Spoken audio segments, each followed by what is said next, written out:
সবসময় জিততেই হবে এই মানসিকতা আপনাকে অসুস্থ করে তুলবে।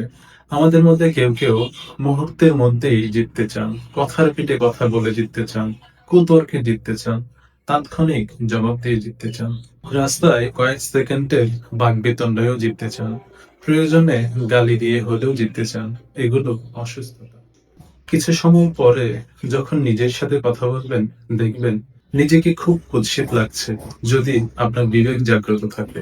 আবার অনেকেই যেকোনো অসৎ পথ অবলম্বন করে হলেও টাকাওয়ালা হতে চান, শর্টকাটে বড়লোক হতে চান, মানুষকে ঠকিয়ে বড়লোক হতে চান, প্রয়োজনে মানুষের মাথায় বাড়ি মেরে হলেও জায়গা দখল করতে চান। তবু জিততেই হবে।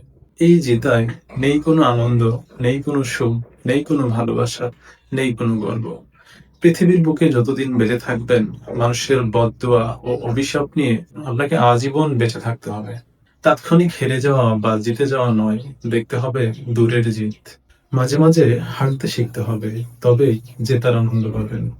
কোনো কোনো হার আপনাকে জেতার পথ দেখায়। পরিশেষে একটি কথাই বলবো, তাৎক্ষণিক প্রতিক্রিয়া না জানিয়ে নিজেকে শান্ত রাখুন, পরিস্থিতি নিয়ন্ত্রণ করতে শিখুন। তবেই নিশ্চিত হবে আপনার ভবিষ্যৎ জয়। জানেন তো, রেগে গেলেন তো হেরে গেলেন।